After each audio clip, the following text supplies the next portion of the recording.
नमस्कार विद्यार्थी मित्रांनो, MPSC गाईडच्या प्लॅटफॉर्मवर तुमचं स्वागत आहे. मी Akshay Kadam, academic director UPSC guide, MPSC guide आणि at the same time director Darshanik IAS और Darshanik MPSC by Kadam sir. So आज या लेक्चरमध्ये आपण UPSCचा किंवा MPSCचा जो नवीन पॅटर्न बनलेला आहे आणि या नवीन पॅटर्नमधली पहिली एक्झाम राज्यसेवेची ऑलरेडी झालेली आहे, मेन्स एक्झाम. आणि या राज्यसेवेच्या मेन्स एक्झाममध्ये जो नीतिशास्त्राचा पेपर होता त्याच्यावर मी एक सखोल चर्चा आत्ता तुमच्यासोबत करणार आहे. कुठले प्रश्न आले, त्याचं ट्रेंड ॲनालिसिस, कसे प्रश्न आहेत, त्या प्रश्नाचा अर्थ काय होता, ओके, त्या प्रश्नात तो एक्झॅक्टली काय लिहिणं अपेक्षित होतं त्याचा मी थोड्याफार प्रमाणात ओव्हरव्ह्यू देणार आहे. सो ज्यांनी माझी नीतिशास्त्राची बॅच केलेली, ओके, त्यांना हे लेक्चर खूप सहज समजू शकतं. आणि या पेपरमध्ये मी कॉन्फिडन्सने सांगतो की सेक्शन ए मधला फक्त एखाद प्रश्न होता जो आपल्या क्लासमध्ये कव्हर केला नव्हता, की त्याच्या अभ्यासावरून तुम्हाला त्याचं उत्तर देता येणार नाही. आणि सेक्शन बी मधल्या सर्वच केस स्टडी, ओके, थोड्याफार प्रमाणात तुम्ही आरामात क्लासच्या मार्गदर्शनामधून लिहिणे शक्य होतं. आणि क्लास झाल्यावर बऱ्याच स्टुडंटनी ज्यांनी माझ्या वन डेच्या बॅचेस केल्यानंतर त्यांना माझ्याबद्दल कळालं आणि माझ्या ॲपवर जाऊन त्यांनी माझे लेक्चर्स बघितले आणि सबस्क्रिप्शन घेऊन कोर्सेस केले. ओके, त्या मुलांनी 1-1.5 महिन्यामध्ये 20-20 दिवसात पटकन सगळा कोर्स केला आणि त्यांनी खूप चांगल्या प्रकारे हे एक्झामला ते सामोरे गेले. आणि माझ्या एका स्टुडंटचं मी रेकॉर्डिंग टाकलं, त्यांनी मला जो क्लास झाल्या ऑडिओ मेसेज पाठवलेला की सर सगळा पेपरच तुम्ही दिलेल्या नोट्स कंटेंट आधारित होता आणि खूप सोपा गेला आणि खूप व्यवस्थित उत्तरं लिहिता आली. सो काय आहे या पेपरचं विश्लेषण ते आपण आत्ता करूयात. आणि माझी सदाशिव पेठेमध्ये नीतिशास्त्र निबंध विषयाची एक इंडिव्हिज्युअल बॅच चालते दार्शनिक MPSC या प्लॅटफॉर्मवर, तसंच MPSC गाईड या प्लॅटफॉर्मवर. सो MPSC गाईडच्या सदाशिव पेठेतील ऑफलाईन सेंटरमध्ये जे ज्ञानप्रबोधिनी शेजारी आहे तिथे माझ्या नीतिशास्त्र आणि निबंधन भारतीय समाज तसेच अँसर रायटिंग अशा 3 बॅचेस चालतात. ओके, दार्शनिक MPSC या प्लॅटफॉर्मच्या नावाने इंडिव्हिज्युअल बॅचेस, तसेच MPSC UPSC गाईडमध्ये आम्ही इंटिग्रेटेड पण बॅचेस घेत आहोत. ओके, पूर्ण वर्षाची UPSC MPSC तयारी करून घेणारी इंटिग्रेटेड बॅच. आणि या बॅचमध्ये जे मुलं आहेत त्यांना मी माझ्या ह्या इथिक्स, एसे, अँसर रायटिंग या इंडिव्हिज्युअल बॅचेसचाही ऍक्सेस देतो. ओके, सो तुम्हाला त्याचाही, माझ्या इंडिव्हिज्युअल कोर्सेसचाही फायदा करून घेता येऊ शकतो अलॉंग विथ तुमची ओव्हरऑल इंटिग्रेटेड बॅच जी तुम्ही आमच्याबरोबर इथे करणार. आणि या बॅचमध्ये तुम्हाला माझी थ्रू आउट मेंटॉरशिप मिळते. सो अधिक माहितीसाठी तुम्ही जॉईन करू शकता MPSC guide by UPSC guide आमचा टेलिग्राम चॅनल आणि तसेच Darshanik MPSC by Kadam sir हा टेलिग्राम चॅनल. सो मग हा जो पेपर झाला, या पेपरमध्ये आता सगळ्यांना माहिती आहे नीतिशास्त्र विषयामध्ये 3 सेक्शन्स आहेत. एक आहे तुमचा फिलॉसॉफी, सायकोलॉजी, ॲडमिनिस्ट्रेशन आणि ओव्हरलॅपिंग पण सब्जेक्ट्स येतात.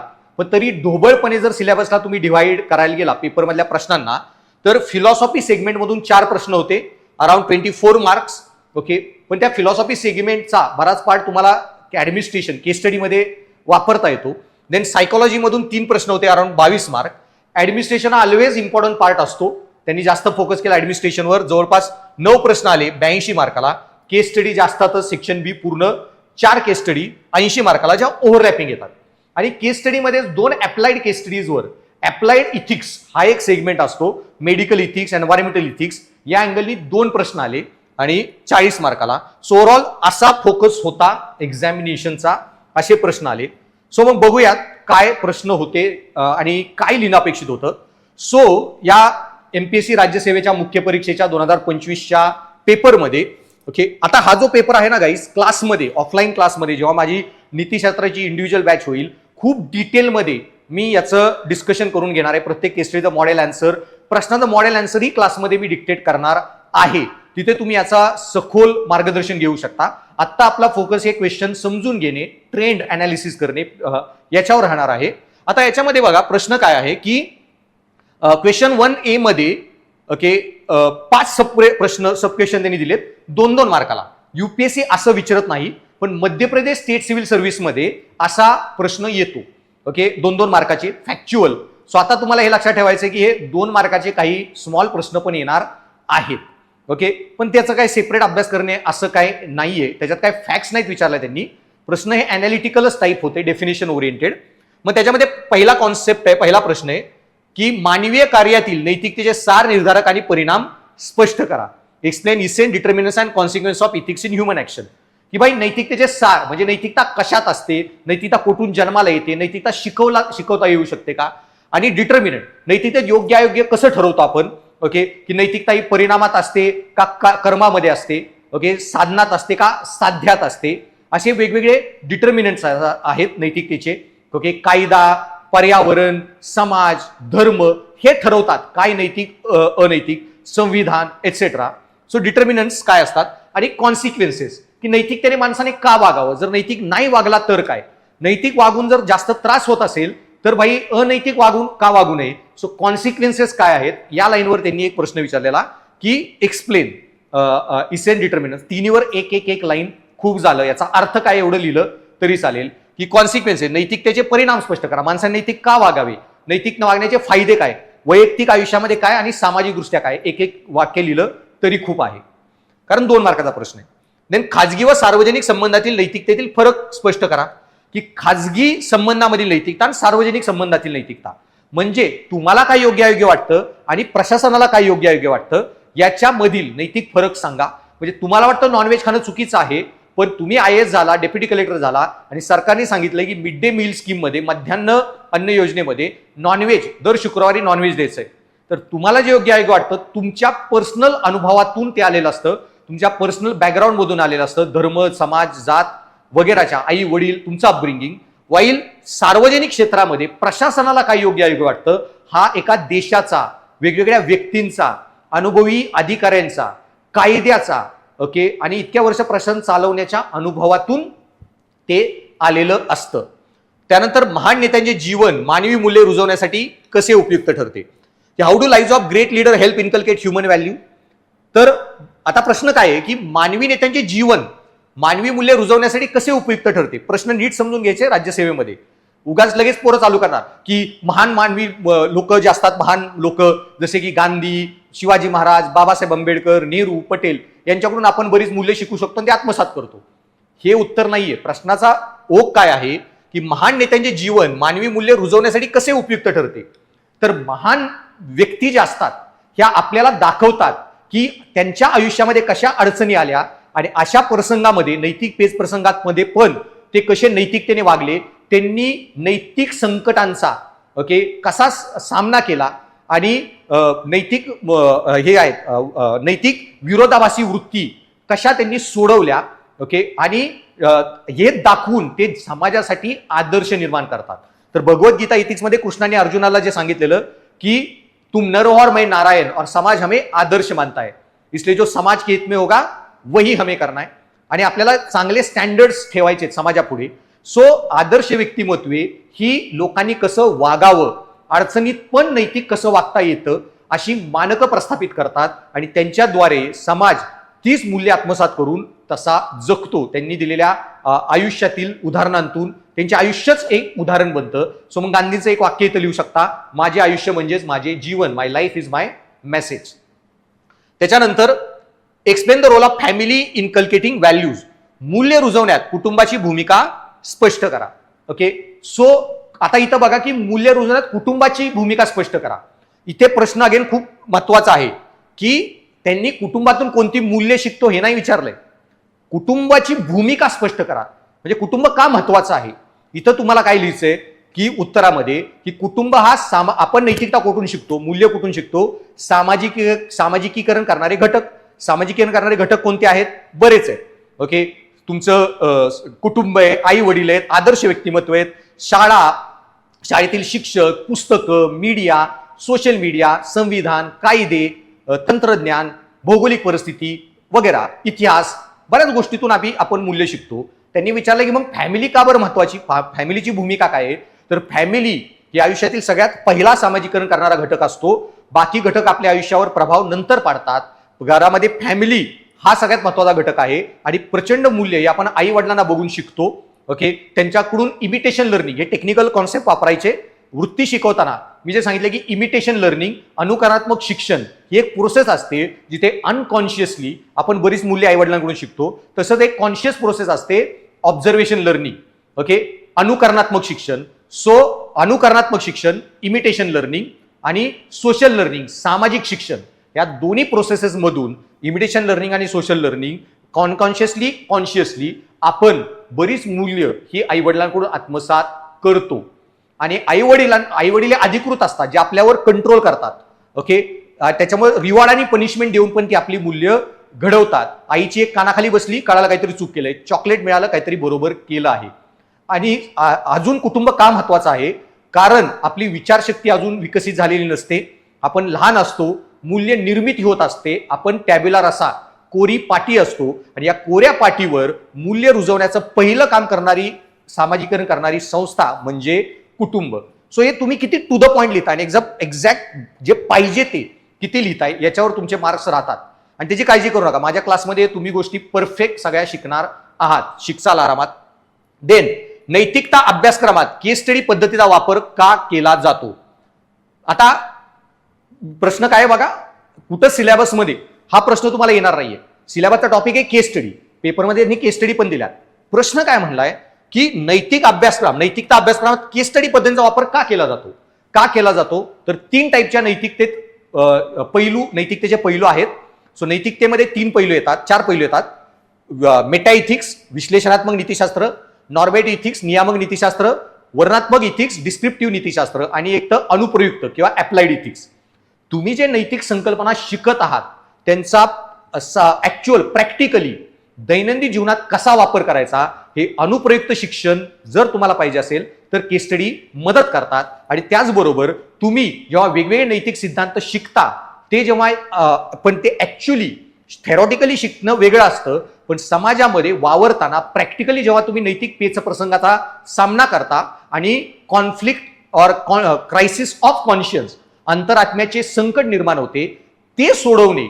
ओके, आणि विविध नैतिक दृष्टिकोनातून उपयुक्ततावाद चांगला का कर्तव्यवाद चांगला, मूलभूत अधिकार सिद्धांत महत्वाचे का सद्गुणांनी निर्णय घेऊ, हे ऍक्च्युअल पेच प्रसंग जेव्हा तुम्ही प्रश्नात जाचाल त्याचा एक रिअल टाइम अनुभव देण्याचा प्रयत्न केस स्टडी करतात. आणि केस स्टडी मधून तुम्ही एखाद्या व्यक्तीची नैतिक तर्कशक्ती मोजू शकता. बस हे 3 शब्द जरी लिहिले, 3 लाईन, ओके, परफेक्ट. 2 2 2 2 इथे 2 मार्कर क्वेश्चन मध्ये तर 10 मार्क्स तुम्हाला मिळलेच पाहिजेत. ओके, त्याच्यानंतर हा जो प्रश्न आहे की explain the 3 components, main components of attitude shaping human behaviour with suitable example. मानवी वर्तनाला आकार देणाऱ्या अभिवृत्तीच्या 3 मुख्य घटकांचे योग्य उदाहरणासहित स्पष्टीकरण द्या. ओके, सो आपल्या सिलेबसमध्ये टॉपिक आहे अभिवृत्ती. अभिवृत्तीचे 3 घटक असतात, अफेक्शन, बिहेवियर, कॉग्निशन. भावनात्मक घटक, वर्तनात्मक घटक आणि संकल्पनात्मक घटक. भावना, वर्तन करण्यामागची प्रेरणा आणि विचार. तर मग हे जे 3 घटक आहेत, प्रश्न बघा, तुम्हाला फक्त नीतिशास्त्र शिकून काही फायदा होत नाही, नुसती पुस्तकं वाचली म्हणून नीतिशास्त्र कळणार नाहीये. तुम्हाला क्लासमध्ये बसून नीट समजून घ्यायचं आहे. आणि त्याच्यानंतर पण आन्सर रायटिंग स्किल का महत्वाचं असतं. इथं त्यांनी काय म्हणलेलं आहे की हे जे 3 मेन कॉम्पोनेंट आहेत, मानवी वर्तनाला आकार देणाऱ्या अभिवृत्तीच्या 3 मुख्य घटकांचे उदाहरणासहित स्पष्टीकरण द्या. की हे 3 घटक ओके वर्तनाला कसे आकार देतात. तर आधीच लक्षात घ्या, वृत्तीमध्ये ABC जे कॉम्पोनंट असतात, अफेक्टिव्ह कॉम्पोनंट, बिहेवियरल कॉम्पोनंट. हा बिहेवियरल कॉम्पोनंट आहे ना, हा वर्तन नसतो. ऍक्च्युअल वर्तन आणि वृत्तीमध्ये फरक असतो. मग वृत्ती आहे म्हणून वर्तन होईल याची गॅरंटी नाही. त्याच्यामध्ये बरेच टेक्निकल सिद्धांत आहेत, क्लासमध्ये शिकू आपण. पण वृत्ती वर्तनात येताना हे 3 घटक कसे मदत करतात. सो फॉर एक्झाम्पल, ओके, म्हणजे माझा संकल्पनात्मक घटक की बाई मी विद्या बालनचा पिक्चर बघितला, मला खूप आवडला, विचार बनले, अरे विद्या बालन चांगली ऍक्ट्रेस आहे, मी तिचे पिक्चर बघितले पाहिजेत. विचार बनला, चांगले पिक्चर बनवते ती, चांगली ऍक्टिंग करते. भावना, तिचे पिक्चर बघून मला आनंद मिळतो, त्यामुळे माझ्या मनात वर्तन येणार की बाई मला अजून हे पिक्चर बघण्याची इच्छा आहे. आणि त्याच्यानंतर वर्तनात्मक घटक म्हणजे काय की वर्तनामागची प्रेरणा. विद्या बालनचा एखादा पिक्चर आला तर मी तो बघायला जाणार. ओके, सो वृत्ती वर्तनामध्ये कशा वर्तनांना आकार देतात हे तुम्हाला उदाहरणात सांगायचंय की तुमच्या ती वृत्ती आली तर कसं तुम्ही एखादा निर्णय योग्य पद्धतीने घेऊन तसं वर्तन करू शकता. सो विचार कसे वर्तनावर प्रभाव टाकतात, भावना कशा वर्तनावर प्रभाव टाकतात आणि तुमची वर्तन करण्याची प्रेरणा कशी फायनली वर्तनाला मार्गदर्शित करते. ओके, हे आता मी दरवेळी सांगतो की दरवेळी उदाहरणं लिहिताना ओके प्रशासनामध्ये प्रशासकीय उदाहरणं द्यायची.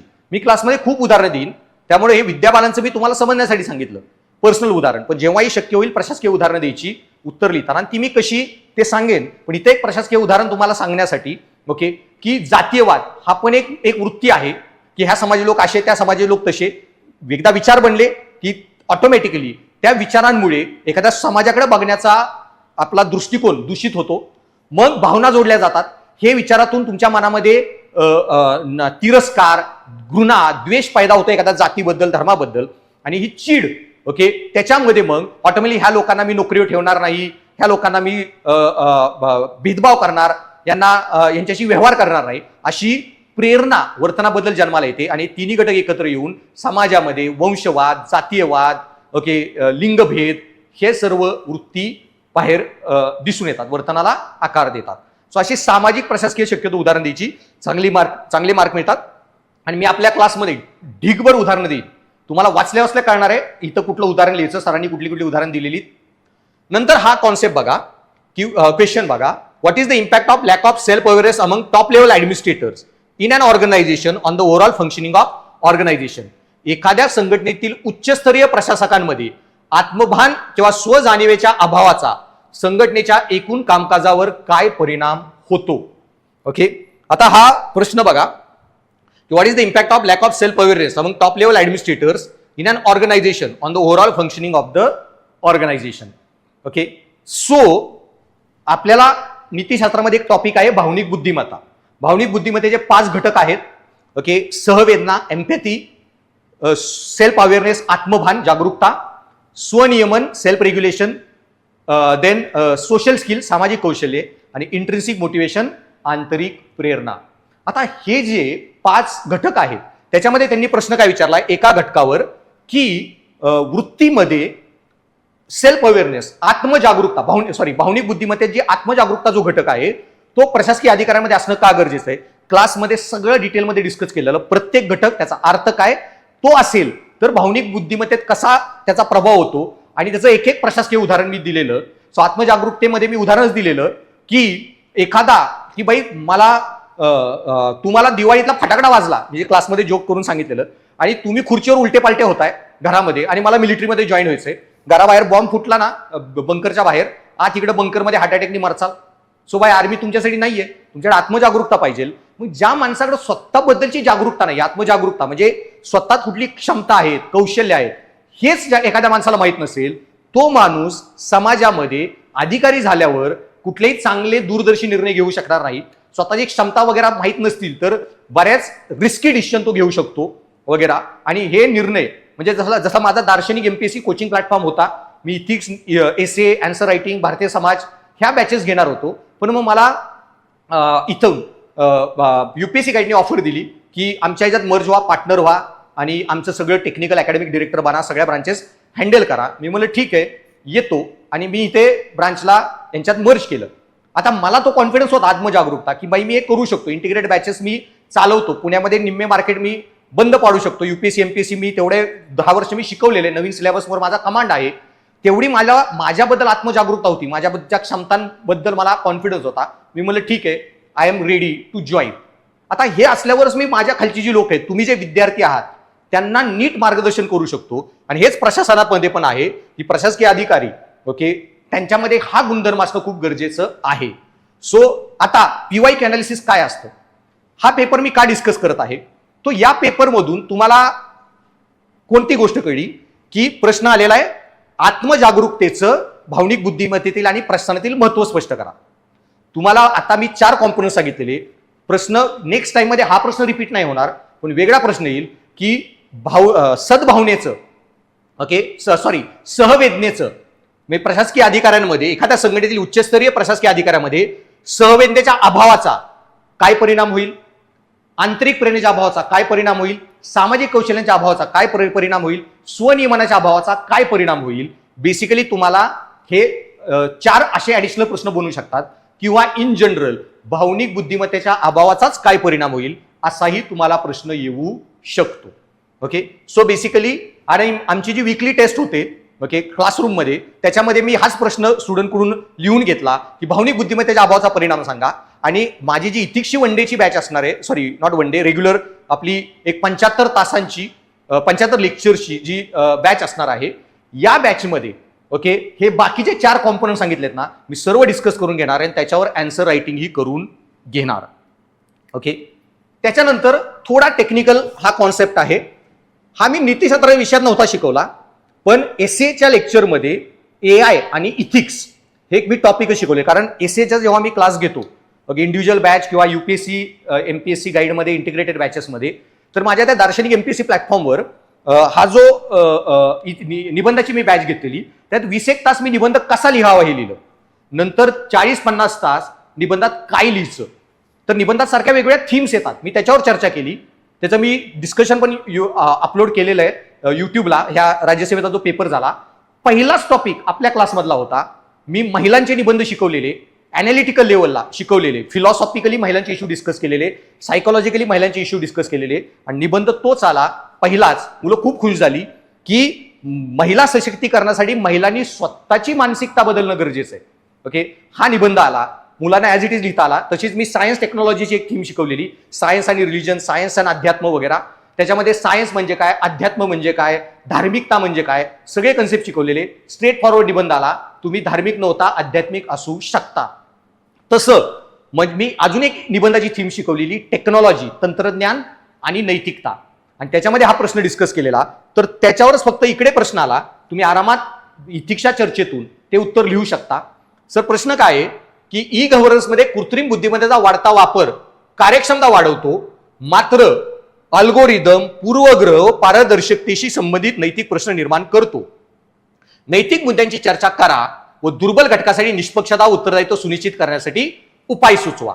ओके, 2 प्रश्न आहेत. ओके, आता याच्यामध्ये त्यांनी म्हणलं काय दिलंय की ई गव्हर्नन्समध्ये कृत्रिम बुद्धिमत्तेचा वाढता वापर कार्यक्षमता वाढवतो. येस, पहिल्या लाईनमध्ये ऍग्री करा. येस, ई गव्हर्नन्समुळे काय होतं आणि AI मुळे काय होतंय की AI मुळे ई गव्हर्नन्स होत आहे. AI मधून जास्त डेटाबेस डिसिजन होतात, रॅशनल डिसिजन होतात, आणि तुम्ही ज्या पॉलिसीज वगैरे घेताय त्याच्या स्ट्रॅटेजिकली निर्णय घेऊ शकता. आणि ओव्हरऑल ई गव्हर्नन्स मुळे इज ऑफ डुईंग बिझनेस वगैरे होतं, करप्शन वगैरे ते कमी होत आहे. AI मुळे तुम्ही चांगले बेनिफिशरी फिल्टर करू शकता. सो येस, हे पार्ट ऍग्री करायचा, कार्यक्षमता वाढते पहिल्या 2 लाईनमध्ये. मग अल्गोरिदमिक पूर्वग्रह पारदेशी संबंधित नैतिक प्रश्न निर्माण करते. येस, अल्गोरिदम पूर्वाग्रह निर्माण होतो. येस, त्याचं 1-2 वाक्य लिहा की जर तुम्ही AIचा वापर केला, तुम्ही ChatGPTला जर विचारलं ना की मला 10 क्रिमिनलची नावं दे, मला एक स्टोरी लिहायची आहे, 10 क्रिमिनलची नावं दे, तर तो एका पर्टिक्युलर जाती जमातीतल्या लोकांची नावं देईल. सो AI मध्ये पूर्वाग्रह असू शकतो, कारण AI काम करतं डेटावर, आणि क्रिमिनलचा जर डेटाबेस AIला आपण फीड केला तर AI असं म्हणेल की SC ST आणि मुस्लिम कम्युनिटीतले लोक जास्त क्रिमिनल आहेत. पण हा AIचा पूर्वग्रह आहे का? इंडियाच्या जेलमध्ये 75% लोक SC ST मुस्लिम कम्युनिटीतले आहेत. अरे पण ते गरीब आहेत म्हणून आहेत, त्यांना चांगले लॉयर मिळत नाहीत.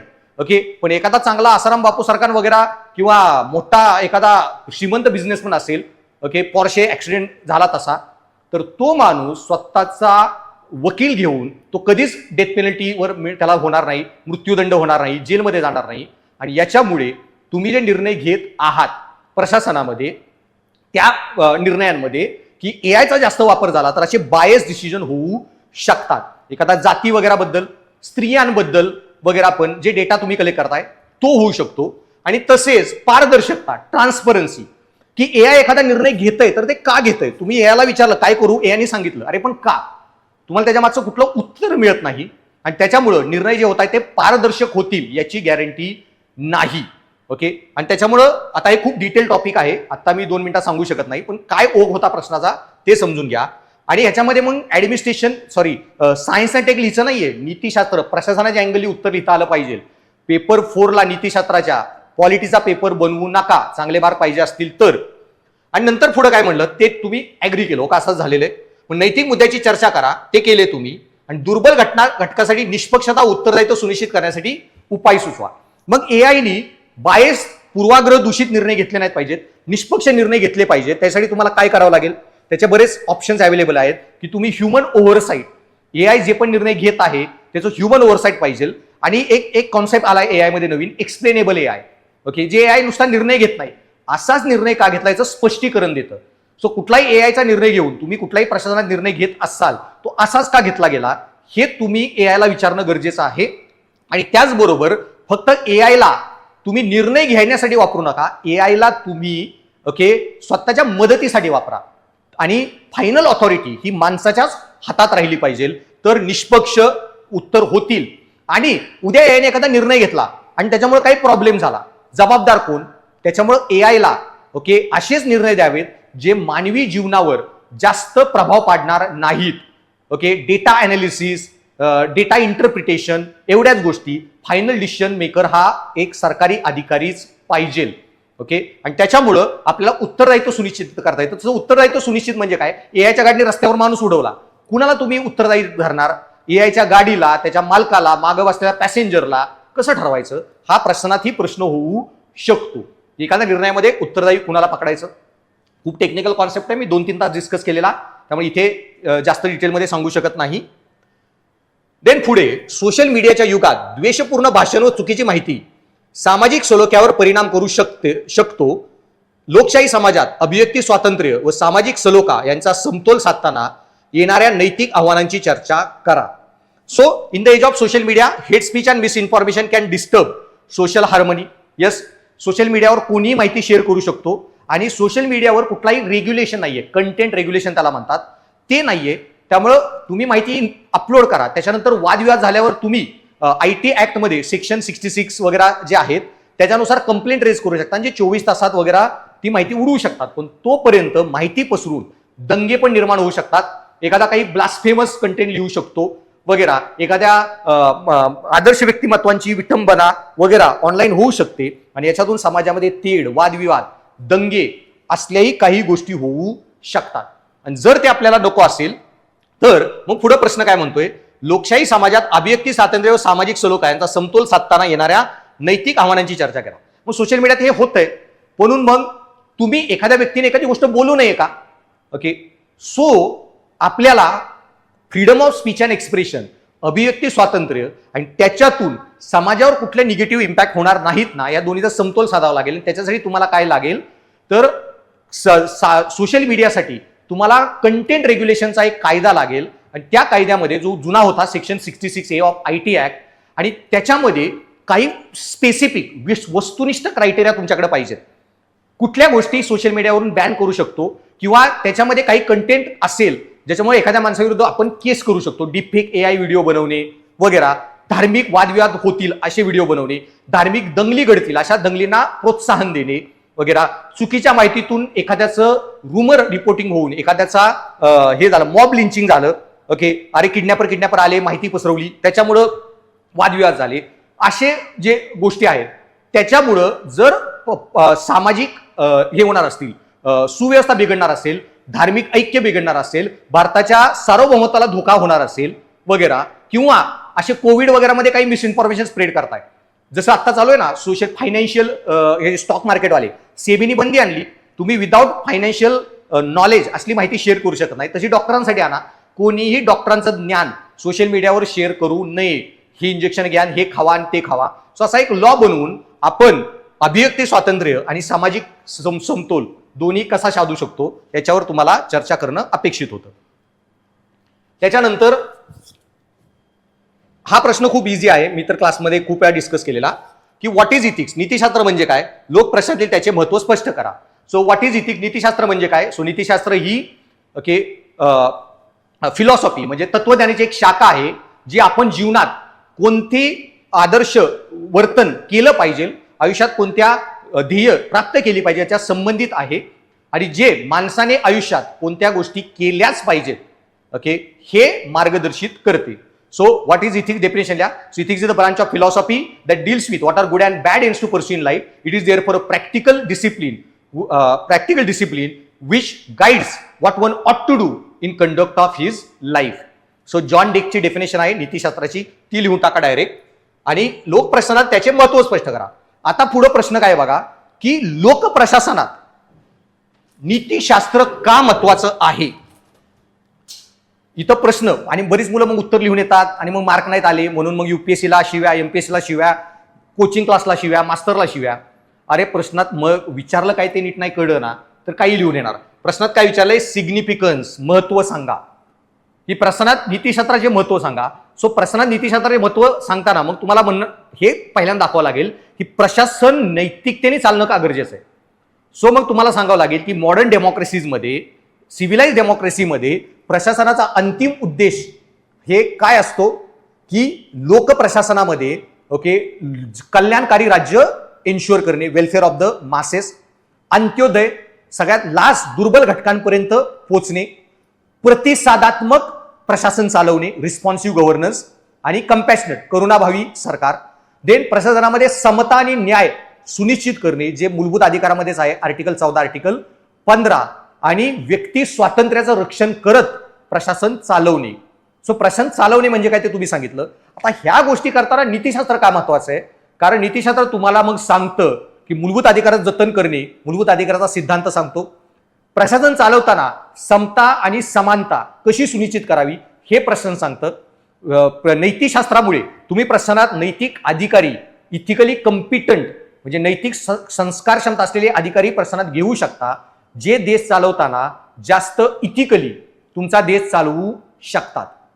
ओके, मग हा देश चालवताना तुम्ही जे पण निर्णय प्रशासनामध्ये घेणार आहात, ओके, सो इथिकल कम्पिटंट लोक असतील, तुकाराम मुंडेन वगैरे सारखी, ऑटोमॅटिकली ते जे सिस्टीम चालवतील ही नैतिक चालवणार. आणि नीतिशास्त्र तुम्हाला सांगतं कसे कायदे बनवा, कायद्याची अंमलबजावणी कशी करा, आणि कायदा आणि नैतिकता दोन वेगळ्या गोष्टी आहेत. Okay, what is legal is not moral, what is moral is not legal. तर लिगॅलिटी अँड मोरॅलिटी, कायदेशीरता, नैतिकता यांचा समन्वय साधणं प्रशासनात खूप गरजेचं असतं. नीतिशास्त्र तुम्हाला हेच शिकवतं. ओके, आणि खाजगी कंपनी चालवण्यापासून प्रशासकीय प्रशासन चालवणं हे का वेगळं असतं आणि ते नीतिशास्त्राने का चालावं. त्यानंतर प्रशासनामध्ये सगळ्यात महत्वाची मूल्य कुठली आहेत की लोकशाहीची व्याख्या, लोकांनी लोकांसाठी बनवलेलं, by the people, of the people, for the people.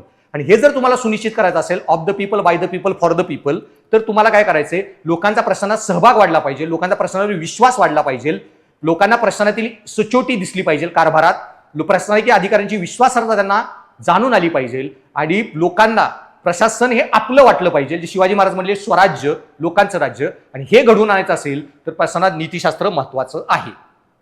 नीतिशास्त्राशिवाय हे करणं शक्य नाही. सो उलटा प्रश्न होता, नीट समजून घ्या, क्रक्स, मग ठरतं उत्तर. इथं बरेच मुलं काय लिहितात, प्रशासनामध्ये नीतिशास्त्राने चालवणं म्हणजे प्रशासनात करुणाभाव सुनिश्चित करणे, मग integrity, probity, ऑब्जेक्टिव्हिटी, accountability, transparency.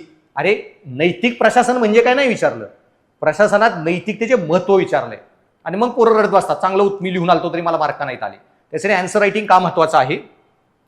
Then what is the concept of responsibility to protect as endorsed by United Nation. Explain the background of emergence of this concept.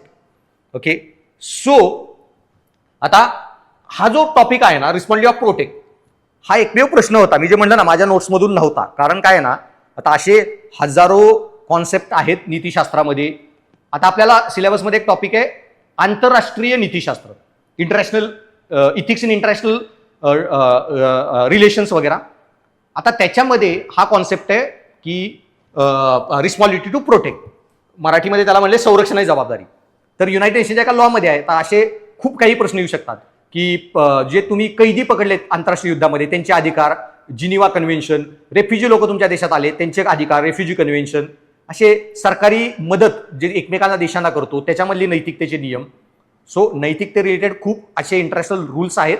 हा तर शिकवायला राहून गेलेला, पण आधी सांगितलंय तरी पण तुम्हाला उत्तर लिहिता आलं पाहिजे. आणि हा जो प्रश्न होता ना, हा पहलगामच्या अटॅकच्या आधारात बेसिसवर होता. कारण पहलगामचा जो अटॅक झाला ना, त्याच्यामध्ये झालं काय, पहलगामच्या अटॅकमध्ये आपल्यावर घेऊन आपली लोक मारली. अरे आपल्या लोकांना वाचवणं आपली जबाबदारी आहे, आपण काउंटर अटॅक केला.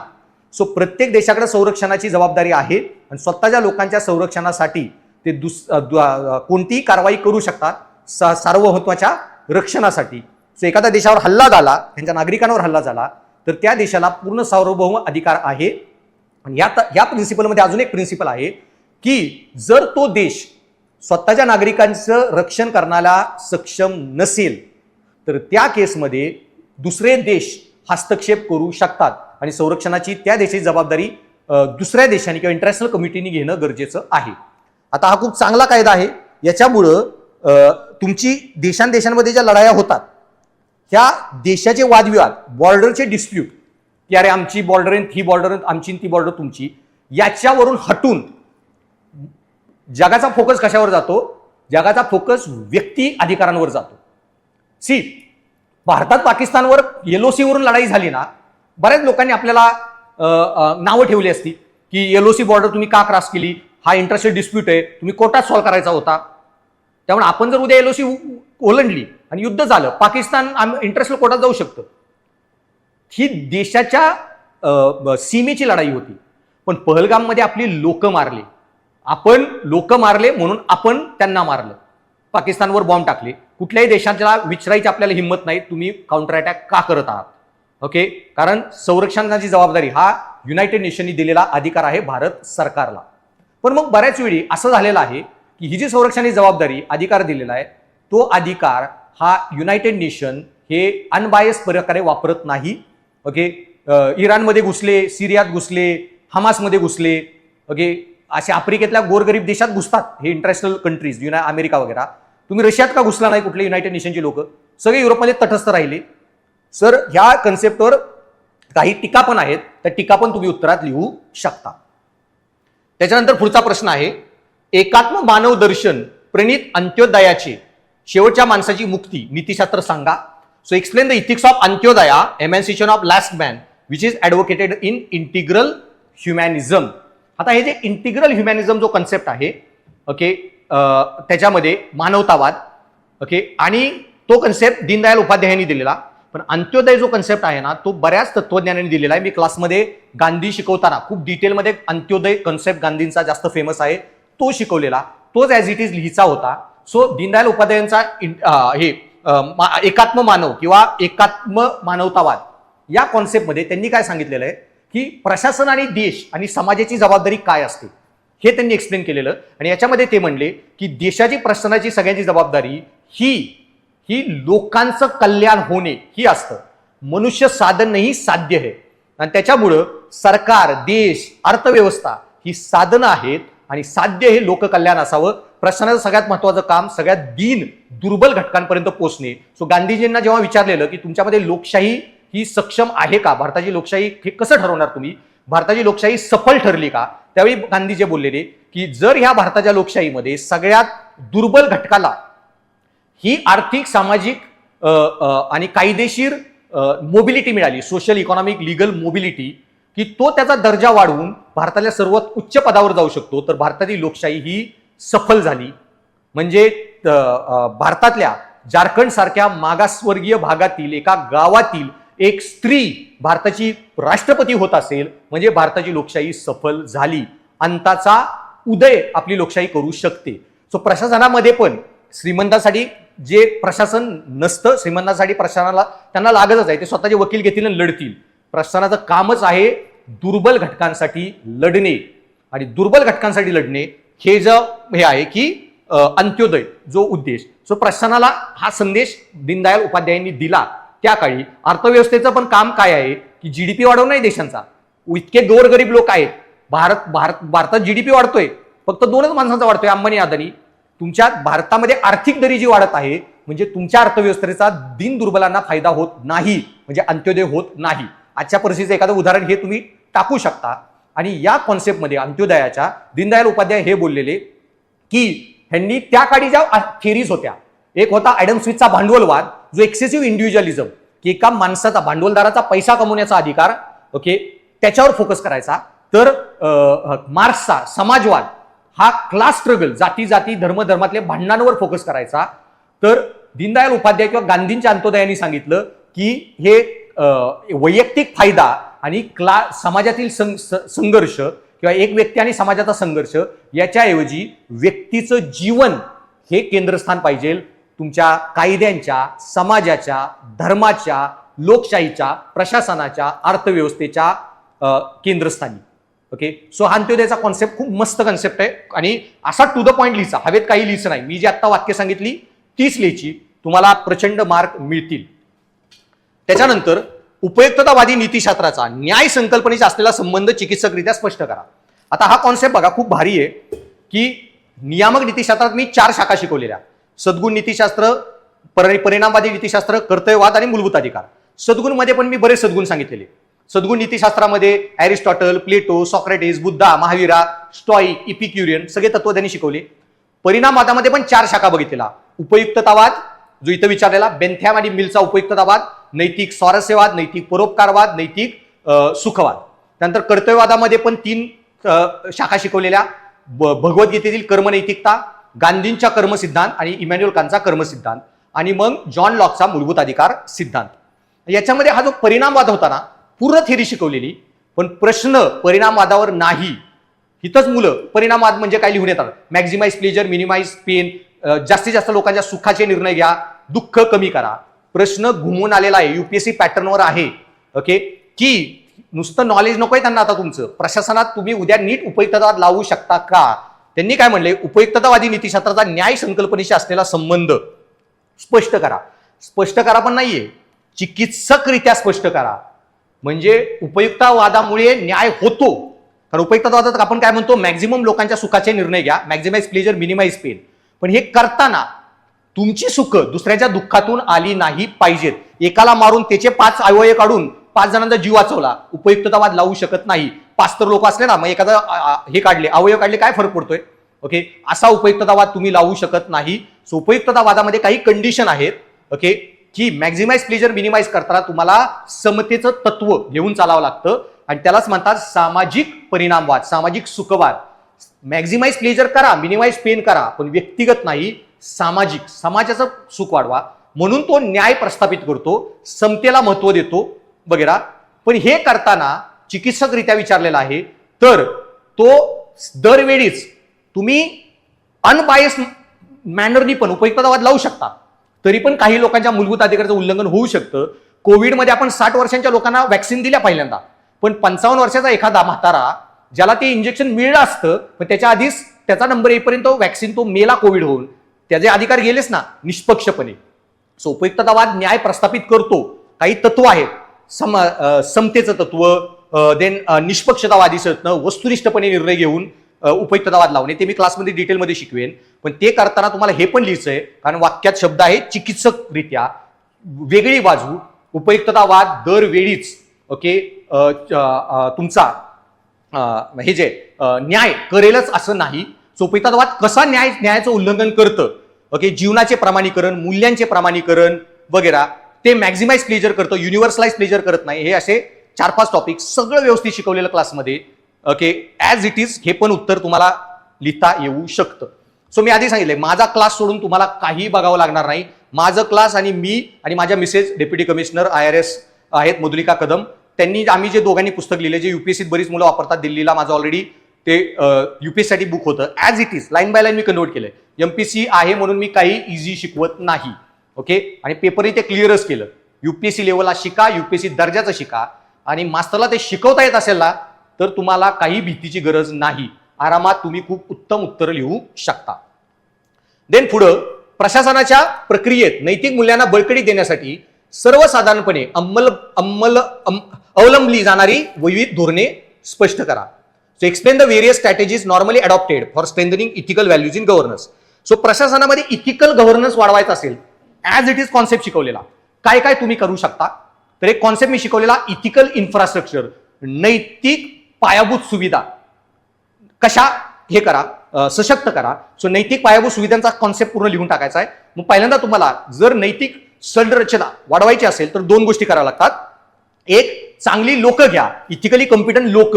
ओके, व्हॅल्यू सिस्टीम वाली लोक घ्या, चांगली लोक. पूजा खोडकर सारखे लोक नको प्रशासनात, तुकाराम मुंडेंसारखे लोक पाहिजेत.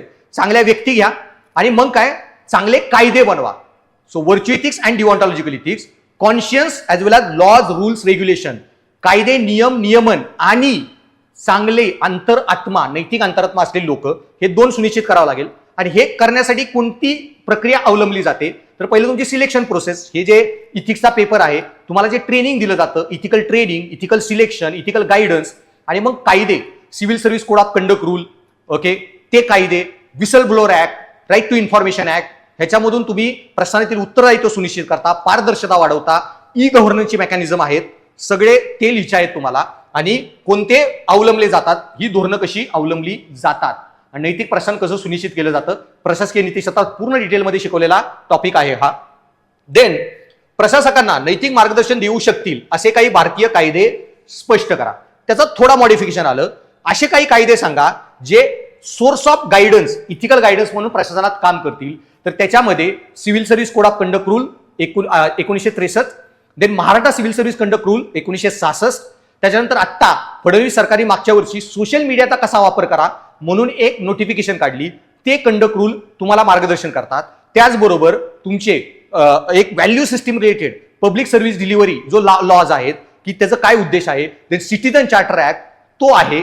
Okay, then grievance redressal mechanism म्हणून एक लॉ आहे. लोकपाल लोकायुक्ता तो कायदा तुम्हाला सांगतो. त्याचबरोबर administrative reform commission, second ARC वगैरे हे जे असतात ते तुम्हाला नैतिक मार्गदर्शन करतात. सो असे 8-10 कायदे, whistle blower law, RTI act वगैरे ते तुम्हाला लिहायचे आहेत की ज्याच्यामुळे प्रशासकीय अधिकाऱ्यांना कळणार आहे की त्यांना निर्णय घेताना कसे निर्णय घेतले पाहिजे जास्तीत जास्त लोकांच्या फायद्याचे वगैरे. सो हा पण इझी प्रश्न होता. देन पुढे बघा की सध्याच्या काळात सार्वजनिक प्रशासनात सेवा वितरणाचा दर्जा वाढवण्यासाठी कोणते विविध मार्ग आहेत. What are the various ways by which the quality of service delivery in public administration can be improved in contemporary times. हा पण खूप इझी प्रश्न आहे. कुठले कुठले कायदे आपण केलेले आहेत. केरळ गव्हर्नमेंटने केलेला public service delivery act bill, citizen charter act, okay, grievance रिड्रेसलचे mechanism, zero tolerance policy towards customer misbehaviour वगैरे. देन ई गव्हर्नन्स आपण करत आहोत. ऑनलाईन सगळ्या गोष्टी शिफ्ट करा. Okay, timely delivery of services ते करा. आणि गुड गव्हर्नन्सचे जे पण मेकॅनिझम्स आपण घेतलेले आहेत. सो ऍडमिनिस्ट्रेटिव्ह इथिक्समध्ये ह्या सर्व गोष्टी ज्या आपण सध्याच्या काळात सार्वजनिक प्रशासनातील सेवा वितरणाचा दर्जा वाढवण्यासाठी. सो गुड गव्हर्नन्सचा एक खूप इम्पॉर्टंट पार्ट आहे हे कस्टमर सर्व्हिस डिलिव्हरी. मग त्याच्यामध्ये कायद्यांमधली ॲम्बिग्युटी ओके ती हटवणे, वस्तुनिष्ठ जास्तीत जास्त कायदे बनवणे, फास्ट ट्रॅक करणे, कोर्ट्स, लोकपाल लोकायुक्ता हे ग्रीव्हन्स रिड्रेसल मेकॅनिझम बनवले. हे सगळं कशासाठी आहे? सेवा वितरण वाढवण्यासाठी. ओके, कन्झ्युमर प्रोटेक्शन ऍक्ट आणि कन्झ्युमर कोर्ट्स हे पण त्याच्यासाठीच आहेत. देन ऑम्ब्युड्समेन जे असतात, लोकपाल लोकायुक्त ऑम्ब्युड्समेन झाले. इंटरनल पण तुमचे हे असतात तक्रार निवारण केंद्र वगैरे. त्याच्यानंतर शासकीय क्षेत्रात माहितीची देवाणघेवाण म्हणजे काय, तिचे उद्दिष्ट व महत्व स्पष्ट करा. What is the mean by information sharing in government. आता इन्फॉर्मेशन शेअरिंग इन गव्हर्नमेंट काय असतं तर सरकारची जी माहिती आहे लोकांना लगेच अवेलेबल करून देणे वगैरे वगैरे. पण असलं फालतू उत्तर लिहू नका. ओके सर, इन्फॉर्मेशन शेअरिंग मी ट्रान्सपरन्सी हा कॉन्सेप्ट शिकवलेला क्लासमध्ये, त्याचा हा पार्ट आहे प्रशासनातील पारदर्शकता. सो लोकशाहीची व्याख्या काय? Of the people, by the people, for the people. So प्रशासन कुणाचं आहे? लोकांनी, लोकांकडून आणि कशासाठी? लोकांसाठी. सो देश कोणासाठी चालवत आहे? लोकांसाठी ना. मग तुम्ही जे निर्णय घेता ते लोकांना कळू द्या ना, का निर्णय घेतला असाच. ओके, तुम्हाला दुसरा पर्याय नव्हता का? ओके, रिव्हर डेव्हलपमेंट करताना झाडं तोडायची गरज आहेच का? दुसरा पर्याय नाहीये का? ओके, आणि रिव्हर डेव्हलप करताय ना, निसर्ग डेव्हलप करताय, निसर्गाचा डिस्ट्रॉय करून कसा डेव्हलप करताय? हे जे सगळे मुद्दे आहेत ओके ते मुद्दे म्हणजे तुमचे की प्रशासनाचा उद्देशच आहे लोकांसाठी चालवणे. आपण इंग्रजांचं राज्य नाहीये, इथं लोकशाही आहे. इंग्रज जेव्हा करत होते बाई हम कैसो कायदा, लोकांना काय आम्ही जबाबदार नाही, अपारदर्शकतेने चालवायचे. आता तसं राहिलेलं नाहीये. सो पारदर्शकता वाढवणे हे लोकशाही संवर्धनासाठी गरजेचं आहे. आणि दुसरं की लोक सुधारलेली आहेत, लोक शिकलेली आहेत, लोकांना गोष्टी कळतात, ते कायद्यावर चर्चा करू शकतात, माहितीचं अनालिसिस करू शकतात. तर मग त्यांना ही माहिती देणंही तेवढंच गरजेचं आहे. आणि त्याच्यामुळे what is meant by information sharing.